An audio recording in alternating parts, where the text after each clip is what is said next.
Yep. Good. Okay. Thank you all for coming. Our speaker is going to be coming in off of Zoom to do his presentation. Rick, did you want to introduce?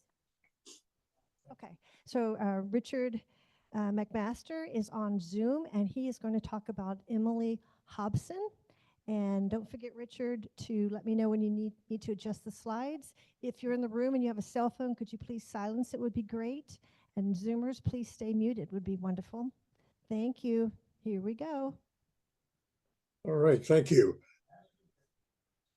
I'm sorry not to be with you in the Oak Room because I have been worn out by a 90th birthday weekend with children and grandchildren, and I hope you'll excuse me consequently for wanting to stay at home today. We're talking today about Emily Hobhouse. This is Emily, an English woman, born in 1860 and died in 1923. If you can't hear me, please shout out, and I'll try to make it louder. All right. Now, do I click this to go to the next one, or do you? I can do it if you tell me. Next one. Can you move to the next one? Yeah. Yeah, I'll do it just once. Okay, there you go. All right. The subtitle on this is Methods of Barbarism. This is a term that was used by Sir Henry Campbell Bannerman, the leader of the Liberal Party in Parliament in 1901, after Emily Hobhouse came back from South Africa and reported on the conditions of women and children who were confined in what were then called concentration camps. And we'll talk about that in a minute. But his argument, and Emily's through her whole life, really, was that when war is carried on against women and children, and they are its victims, that then it is war by methods of barbarism. So let's go to the next one. All right. Emily was born in 1860 in Cornwall in England, in St. Ives, near Liskeard, in quite far down on the peninsula. And she was born in this rectory where her father, Reginald, was the minister and the archdeacon for that particular part of Cornwall in the Church of England. She grew up in a large family of which she was the oldest girl. She was particularly close to her younger brother, Leonard. Leonard Hobhouse was well known as a pioneer sociologist, and also they worked together on a number of political issues. So let's go to the next one. Here's Emily as a child, and as it looks like she's a teenager there. She was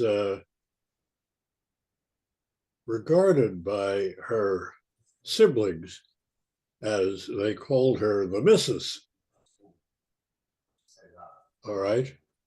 And that was because apparently she was quite a bossy little girl. But that led her father, especially after her sisters married and moved away, her father wanted her to manage the household. And she continued to manage his household until she was 35. She had a serious suitor when she was in her 20s, and her father sent him away, said, no, under no circumstances is she to marry. She's needed here at home. So let's go on to the next one. After her father, Seeing the screen, you know. what? We're not seeing the screen, only the room. What happened to the screen? I don't have any control over it. Hold on one second, Richard. All right, this is just a picture of Emily at this time. Do you want to work on that?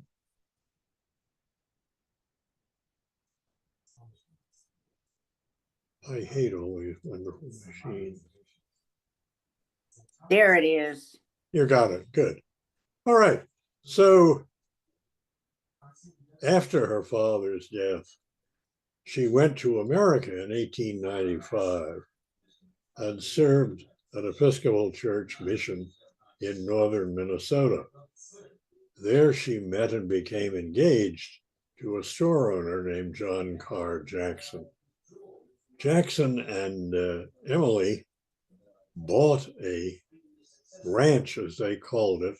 It was to raise vegetables for the American market in Mexico. And it took all of her money. She had a bit of inherited money, but it basically cleaned her out. He came to England to marry her, but the engagement broke off, and Emily was in England back in Cornwall in 1898. Now the next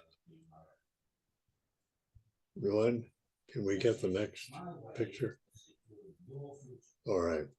In 1899, Britain declared war on the South African Republic and the Orange Free State. These are the army of the Boers in this photograph here. It was a war that, like so many wars, was supposed to be, as I think it was William McKinley called it, or perhaps it was Teddy Roosevelt, our Spanish-American War, a splendid little war that would be over very quickly. It turned out that the Boers were more than a match for the British regular army that was sent there and caused a lot of casualties. They fought primarily as guerrillas. And as a result, he wasn't Lord Kitchener, he was simply General Kitchener at that point.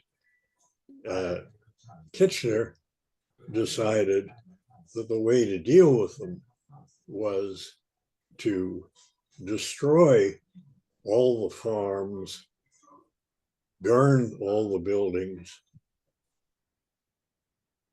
kill all the livestock, and take the women and children into camps. And that would deprive the guerrillas of shelter and of food, and consequently, they would begin to come in and surrender. That was the idea. Let's take the next picture. All right. Emily and her brother Leonard and a member of Parliament, a friend of theirs named Leonard Courtney, were the key people in the South African coalition, South African Conciliation Committee that looked to bring peace between the Boer republics and the British government. They realized, word was coming out, that the men and women and children in the countryside were facing, in many cases, starvation. And they did not really know about the camps. But Emily was deputed to go to South Africa in 1900 and to bring a roughly because it took a boxcar when she got to South Africa to bring some food and other benefits for the distressed women and children.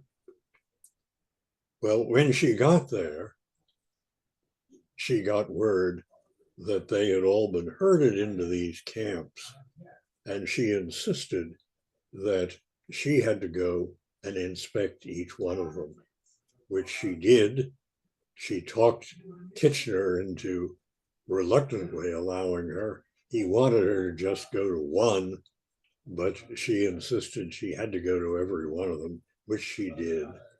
She traveled with a loaf of bread and a jar of English marmalade and for herself, and went and was absolutely shocked by the conditions here. This picture gives you an idea of the tents that were pitched. There were quite a few of these camps that they were army tents, and whole families, and sometimes more than one family, were crowded into a tent under a blazing hot South African summer. It was Northern European winter when she arrived, and what she discovered was that the death rate was appalling, that typhoid and other communicable diseases were rife in the camps, that sanitation was primitive, that they had inadequate food. And so when she had finished visiting all the camps, which took her from November 1900 through the early part of 1901, and she returned to England, she wrote a scathing report about British policy. This picture is odd because it has a number of fairly well-dressed men and a well-dressed woman there, whereas the camps were, in fact, there are some more men in the front, the camps were exclusively for women and children. But anyway, there are many such photographs of what these people were enduring. So she published this as a pamphlet.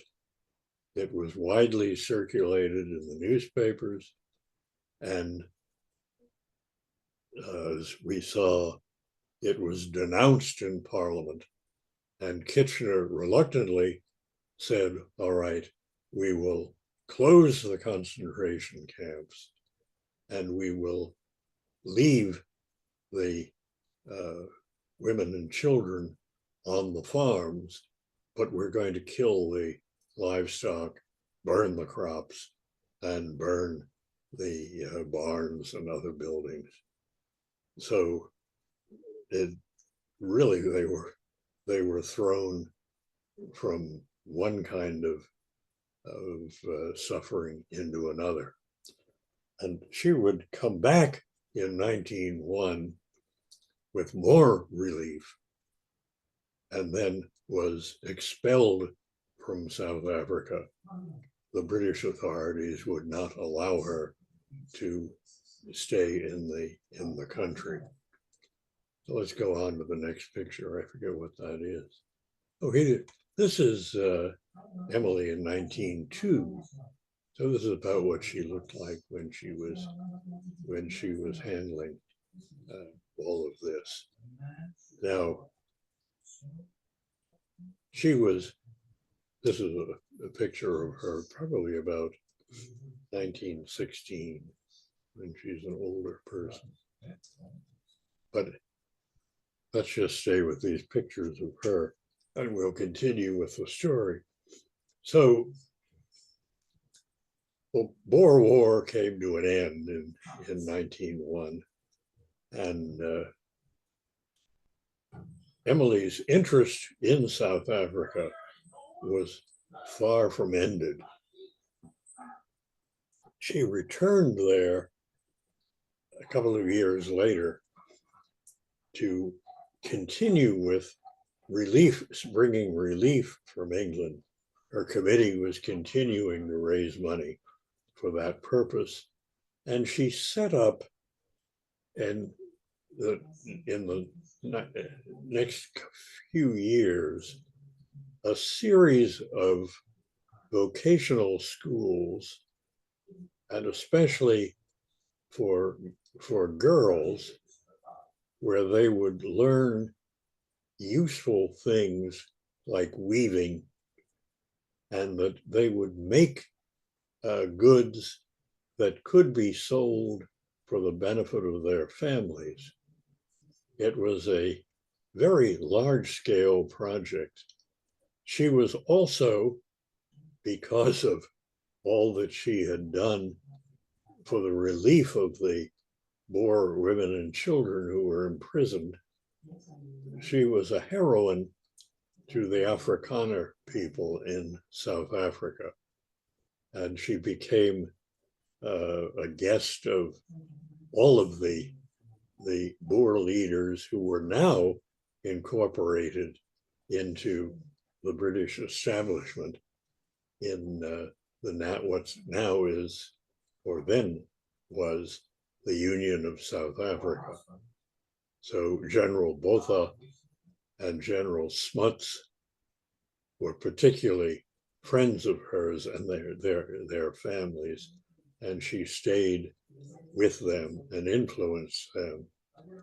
And in 1908, on one of her stays in South Africa, she was approached by an Indian gentleman, an attorney named Mohandas Gandhi, who was just beginning his first campaign, the first Satyagraha, to get the so-called Black Act repealed for the benefit of the Indian people living in South Africa. And Emily facilitated his meeting with the then president of the Union of South Africa. And they worked out some kind of a compromise that was beneficial to the Indian people, and Gandhi very much recognized her work for that. Well, she was back in England and affiliated with a number of other good causes. She had, when she first came back to England in the 90s, she had moved to London and worked with charities in the East End among the poor. And she had a lifelong commitment to the rights of women. And she was therefore a suffragette. But the mainstream British suffragettes were prepared to make a kind of compromise, in part because they were led by people who, like Emily, represented the upper middle class. And the British caste system was very strong. So they wanted the vote for women over 30 who owned property. And Emily and her brother Leonard formed the People's Suffrage Committee, which worked for as they said, one man, one vote, one woman, one vote. So they wanted universal suffrage for everybody. And she was working on this in the next few years before the outbreak of the war. In 1913, the South African people and the government erected a large monument at Bloemfontein to the women and children who had died during the Anglo-Boer War. And they invited Emily to come to South Africa to dedicate the monument. And Emily wrote a speech for the dedication. She had a number of physical ailments, and particularly she had a congenital heart problem. She could not climb stairs more than 1 or 2 steps. She had various things that made it very difficult for her to get around. So she came to South Africa, but on the day of the dedication, she was unable to stand and read her speech. So it was read for her. And at a certain part in the speech, the reader mumbled and excuse me, yes, all right. And that was because she had a very strong message that she looked to the day when African, as well as British and Afrikaner people, would have equal rights in South Africa, when they would all vote and elect to office. And I was always greatly impressed by that, even though it was somewhat suppressed by her hosts, that here was somebody in 1913 calling for what would be considered reactionary, not reactionary, but revolutionary in the beginning of the 21st century. But it was only with a long struggle against apartheid that became possible. In 1914, when she was concentrating on suffrage issues, the war broke out. And Emily and her brother and many other of their friends were committed, as they had been in 1899, to finding some kind of conciliation with the Germans and avoiding an all-out war. So she was in contact with the peace movement that was spreading around the world. She was drawn to Jane Addams in America and corresponded with her. And there's a whole slew of letters in their correspondence. And how could the neutral Americans intercede here and avoid an all-out war between the Allies and the Central Powers? So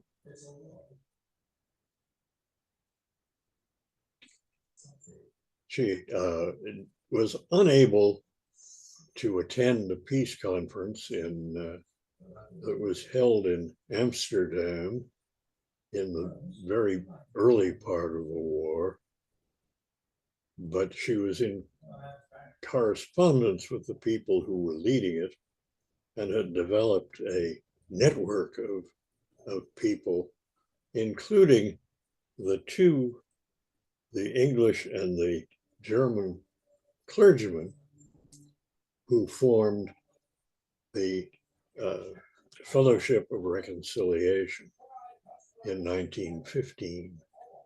And she had been a part of that from 1915 on. Now, Emily was, if anything, forceful. She did not hesitate to just go and knock on the door of the people in power and tell them what they ought to do. So at the end of 1915, she decided that she would go first to Italy, which by 1915 was one of the Allies, and from there go to Switzerland, and from Switzerland to go to Germany, and from Germany to go to occupied Belgium in order to investigate the truth of the claims of German atrocities in Belgium and of their wanton destruction of property and their murders of large numbers of civilians. She was also then intending to go to Germany to negotiate for the British non-combatants who had been interned at the beginning of the war, something that happens in every war, that there would be non-diplomatic people, businessmen and their families, who, because they were enemy aliens, would be taken into custody. And they were in a camp near Berlin. And she wanted to investigate their conditions and negotiate, hopefully, for their release.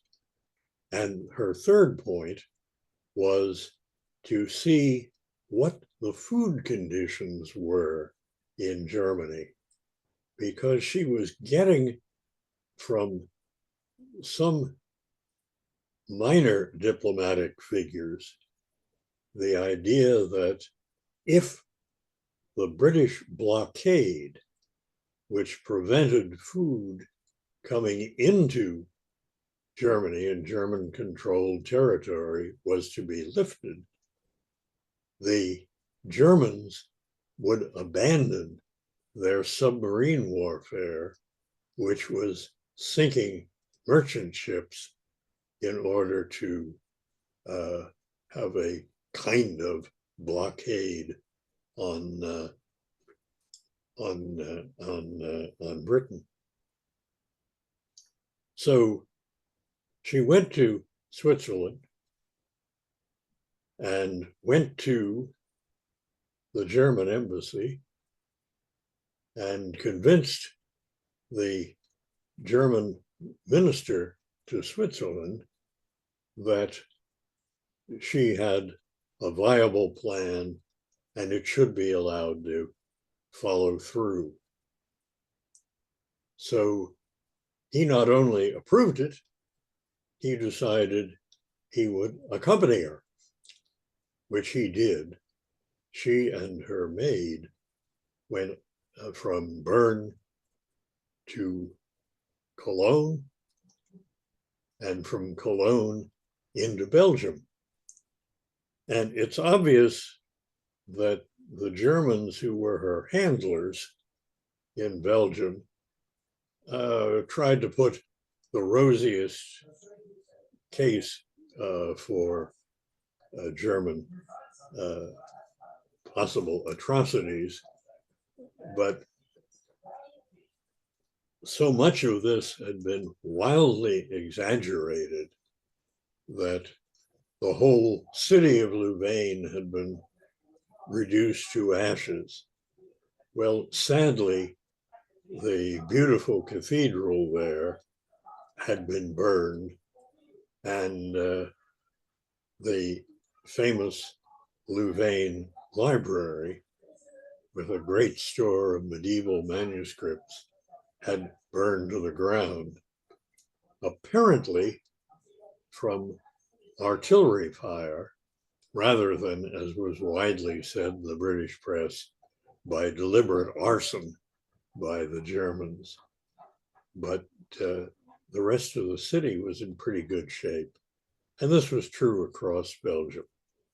She was struck by the limited food that was available, that people who, and incidentally, she had been from 1914, she had been working, she was living then in Bude in Cornwall by the sea. She had been working with a large number of Belgian refugees who were resettled in that area and were welcomed with open arms by the British people, and who could not do too much for them. But so she already knew the needs of Belgian refugees, of whom there were a lot.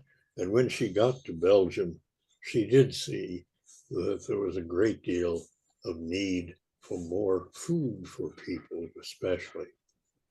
And she met with the American director of a food program named Herbert Hoover, and became very friendly with Mr. Hoover, who respected her, and she respected him for what he was doing.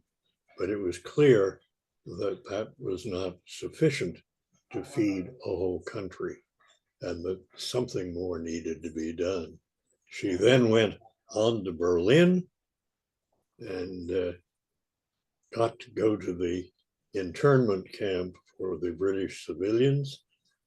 She was associated there with a Swiss woman named Edith Rutten and a German woman named Alice Solomon, who were both very concerned about the conditions in the camp. And she got promises of better days. She had observed the fact that in Germany itself, food in some places was ample and maybe in oversupply, but in other places was clearly short. And so she was concerned to do something about that. And the kind of thing that she did was to call on the German foreign secretary and to ask him about her plan, that if you would drop submarine warfare and the English would drop their blockade, we could alleviate the suffering of a lot of non-combatants. And Juan Diego was intrigued, and he said, Germany is not defeated, but Germany would like to end the war. So you go back to England and you tell them that we will evacuate Belgium and we will evacuate Alsace-Lorraine as part of our peace negotiations if the British will drop their blockade of the continent. So, having done what she could in Germany, Emily came back to England by way of Switzerland first, and then proceeded to seek an audience with Sir Edward Grey, who was the British Foreign Secretary at that time, although he was very soon to be replaced. While she was waiting to see Sir Edward Grey, she was interrogated by Scotland Yard and by the beginnings of MI5 as a, if not an absolute traitor, certainly in their quote, a mischievous old woman. And so there were some circles in England that thought that she was undercutting the war effort and negotiating. She was pro-Boer and pro-German and a dangerous voice. Well, she carried this message to Sir Edward, and it was considered, but it turned out that both sides wanted the Americans to be the key negotiator. They were still, in 1916, they were still neutral. So would Woodrow Wilson be willing to negotiate between the Germans and the British? And so using Herbert Hoover and others as her intermediaries, she carried that message to the White House. Now, by this time, it was October 1916, and Woodrow Wilson was in the midst of an election on the very cusp of election day. And Colonel House said he couldn't be bothered with anything like this now. We'll have to wait until after the election, and then maybe we can talk about it. So by the time, sadly, that Wilson was able to, in his second administration, to say, yes, I want to do what I can to end the war in Europe, the Germans had resumed submarine warfare, unrestricted submarine warfare. And it was the spring of 1917. And instead of negotiating a peace in April 1917, the United States joined the Allies in a war against the Germans and Austrians. Now, Emily's interest in the war did not end. She continued to feel that wherever women and children were being victimized, that this was a war crime. And just as in the camps in South Africa, it had to be alleviated in some way. So let's try the next picture.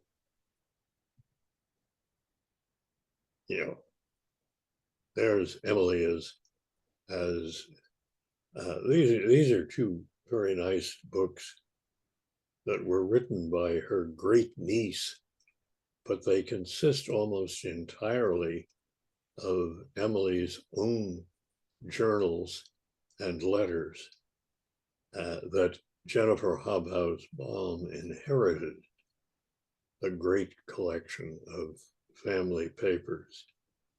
So she wrote about the effort to end the war, and then here, Living the Love was, as the war came to an end, or was about to come to an end in 1918, Emily began organizing any number of efforts to alleviate the suffering of women and children.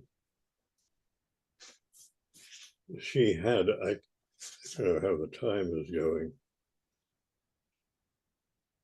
Yeah, we've got a few minutes. She began what was called the Russian Babies Fund. She had, while America was still neutral, she wanted Jane Addams to either personally or organize a group to go to Poland and Russia to see what the conditions, especially the food conditions, were for civilians in those areas. That never happened, but she did work on the Russian Babies Fund.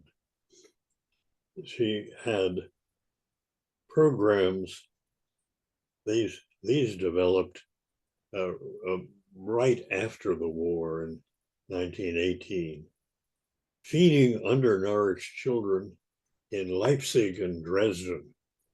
And she raised a great deal of money and provided an awful lot of food for hungry children in that part of Eastern Germany. She wanted to do some of the same for Berlin. She helped impoverished people in Austria, got clothing drives for the middle classes in Germany, and holidays for sickly German children. This was a program with friends in Switzerland with the idea, something like those summer programs where slum children would go to farms in the country, in this countryside in the United States, that the Swiss would entertain sickly German children for some months and get them back on their feet. Then, perhaps most significantly, with another woman who was a very interesting woman. She was the sister of Sir John French, who was the original commander of the British Army in the First World War. But she was a committed pacifist. And at the end of the war with Emily, she formed what still exists as Save the Children. And it was this whole idea that warfare that bore down on non-combatants and especially on innocent children was not a legitimate war. It was conducted with methods of barbarism. And as she said, rather cogently, that this war that she had lived through, the First World War, was not a civilized war. It was simply conducted by so-called civilized nations. But their behavior was much worse than war between barbarians who would not have fallen to such levels of barbarism. So her last years were spent back in Cornwall in the countryside. And since she did not own a house of her own, a group of people in South Africa set up a fund to buy a cottage for her. And that was where she spent her last days, but she happened to die on a visit to friends in London in 1923. So she had a remarkable life, a life of loving one's enemies and of working for peace. And you can see why for many, many years now, I've been absolutely devoted to the memory of Emily Hobhouse. I think she was a wonderful person. So we must have some questions, comments.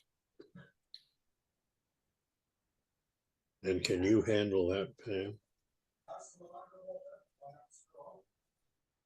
Did I put everybody to sleep?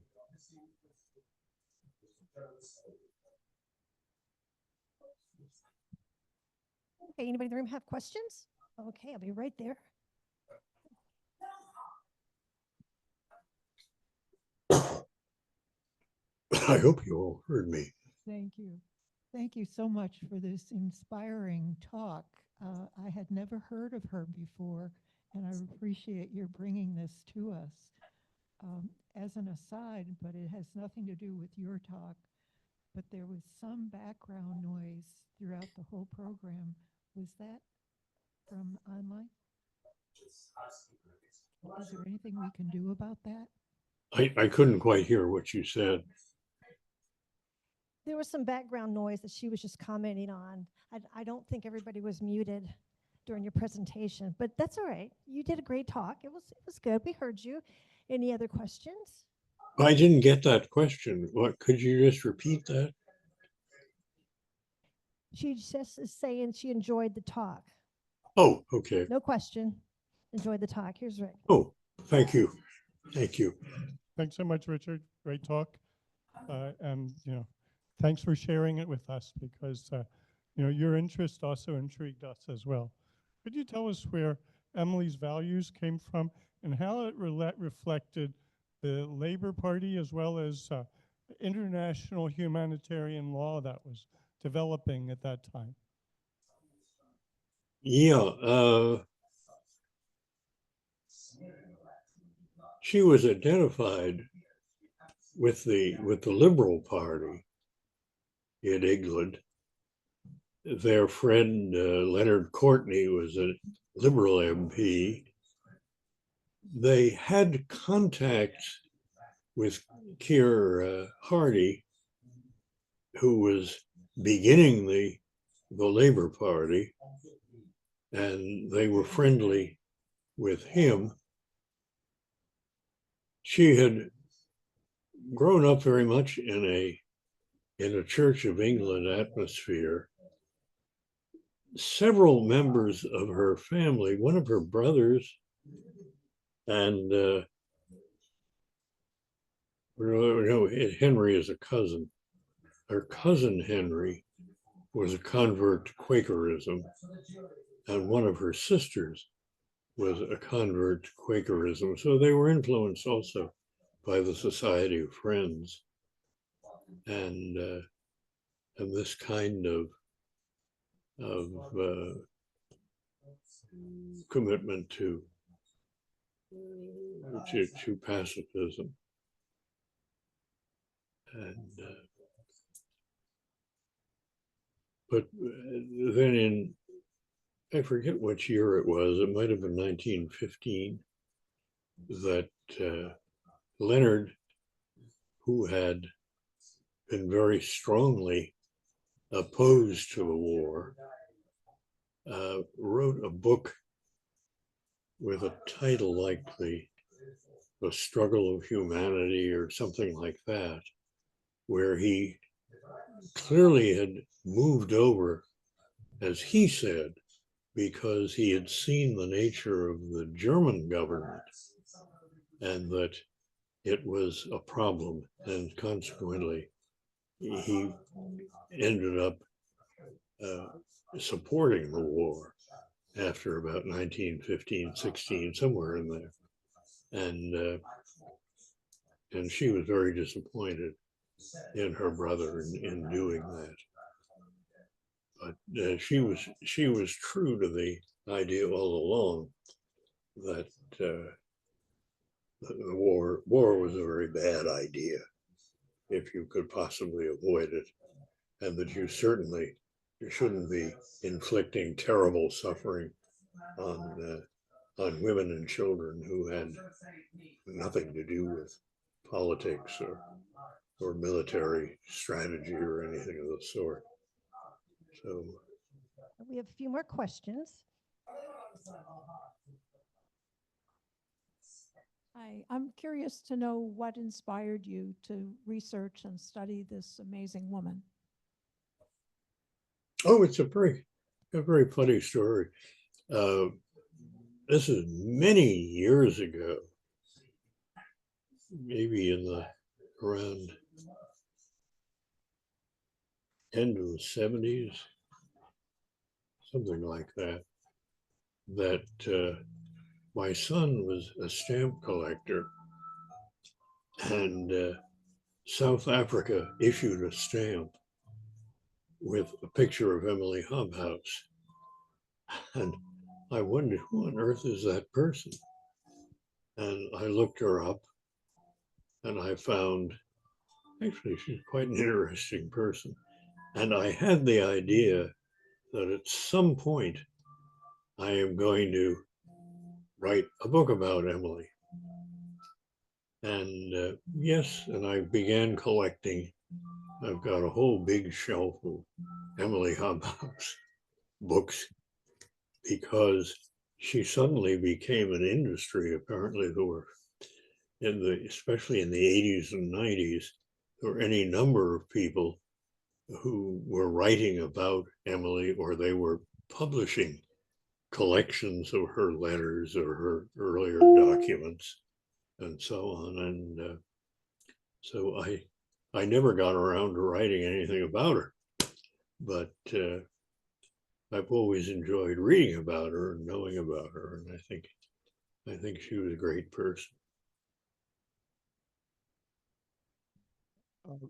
Thank you for your talk. You had mentioned that the Children's Fund is a direct descendant of this work. Can you comment on how her work transferred to the Save the Children's Fund? Yes, yes, she was one of the two women who started that originally in England in 1919, and it continues. And that incorporated her efforts in Leipzig and Dresden, and also in Austria. And that was one of the areas that they concentrated on in 1919, 1920. I'm sticking on the name of the other woman who founded that. Anyway, so that's one lasting thing. Okay, I have no other questions. Richard, thank you so much. I enjoyed it. It was good. Thank you. Well, I enjoyed it too. So thank you all for being patient and listening. You had 21 in the room, just so that you know. You had 9 on Zoom and 21 in the room, okay? Good, thank you. Just letting you know. Okay, see you later. Here we go.